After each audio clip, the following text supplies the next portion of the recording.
Yeah, I'd actually like to first start by just praising Christopher Newport's administration and the manner in which they operated this weekend. First class, not surprised. Those of us who have been around Division III know it's a pretty special place, but to experience it, what people have, and I just appreciated the work of all of you, and start there. Two, they were sensational to start the game and really knocked us back on our heels by how well they played. And we just couldn't really find a rhythm offensively. And we kind of anticipated they might match us the way they did. And I thought I did a poor job of kind of prepping us for that a little bit and helping Andrew Williams and Eddie Scott and others realize the scenario of which we sort of anticipated it. And I thought maybe we would just handle it and get shots out of our normal movement and didn't want to sort of prescribe stuff. But I kind of wish now that maybe I had talked about it a little bit more. It took us a little while to get settled in. But let me say this, we were down 24, and I think cut it to 1 is the closest we got at one point. So I kept just telling our guys at halftime, just figure out a way to get one more point, get one more point than them. And I really believed we could do it, and I thought we fought pretty hard to get there. Obviously, fatigue starts to set in. And then credit them, they made some great plays down the stretch to close it out. Listen, they're great. We've played a lot of good teams. Christopher Newport is as good as anybody in the country and can certainly go on to win it. So it's disappointing because we feel, I told our guys, I think all 8 of us this year kind of felt like maybe we were as good as anybody. I think it's kind of wide open a little bit this year.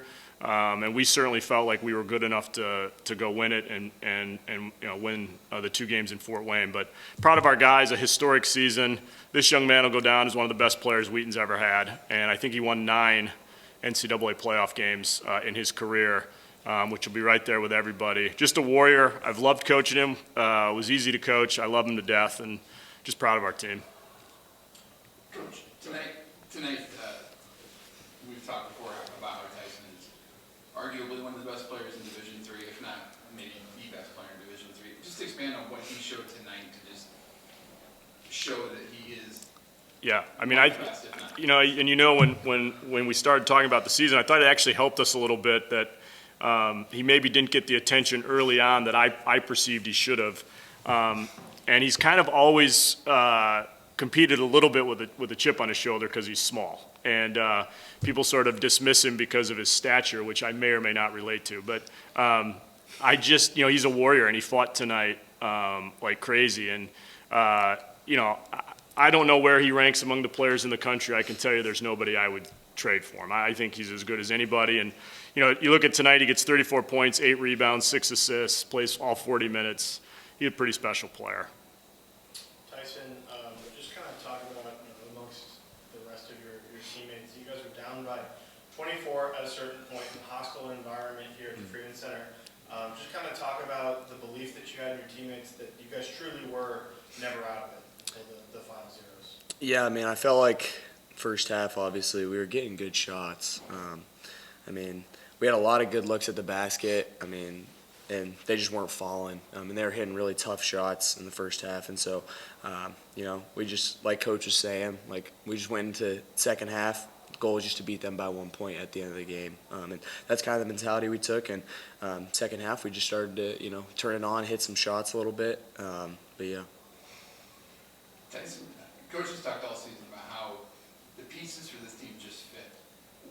Just talk, if you don't mind, discuss a little bit about, for you and the leadership on the team, what you guys have done to make that work and make the pieces put together this really incredible run.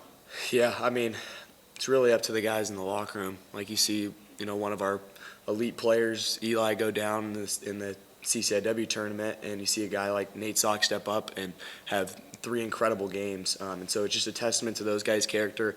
Guys like Eddie Scott, Andrew Williams, Nick, those are guys who are just going to come in every single day of practice and, work as hard as they possibly can. And so that's really why the pieces fit, is because, our goal is to win. And so it's really just a testament to the guys in that locker room. Coach, in the final moments of that game, you guys got it really, it was really tight there at the end. A lot of timeouts back and forth, trading buckets. What was the message to your team, and what kind of plays did you run up in the sequence? Did you like the looks that you had?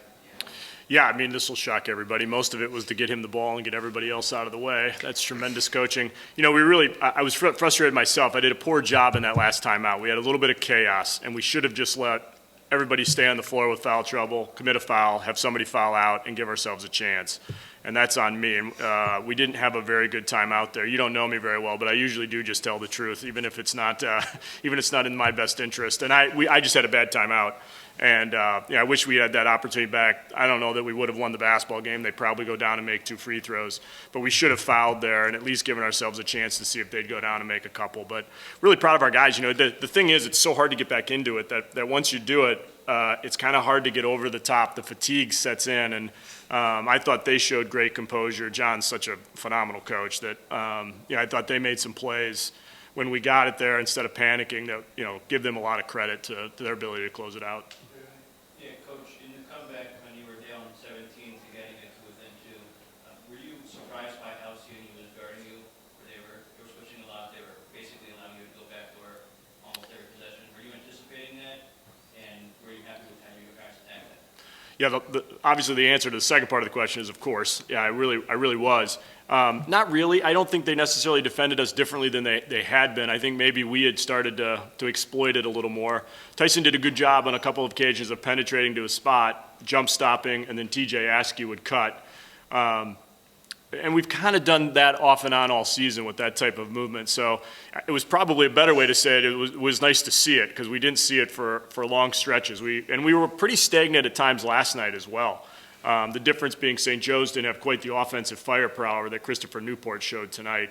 Christopher Newport, a lot of this, you talk about your team, but the truth of the matter is they were so good for that first half. They were just phenomenal. And I've done this long enough and unfortunately have sat in enough of these press conferences having lost along the way. And if you get in enough, you're going to lose some tough ones. And the truth is some nights you get beat. And I think we constantly are searching for answers of what we could have done, X, Y, Z. But the truth of the matter is some nights you get beat. And Christopher Newport was sensational tonight. And, I will be in Fort Wayne because of my role with the NABC. So John and I will connect a little bit there to reminisce.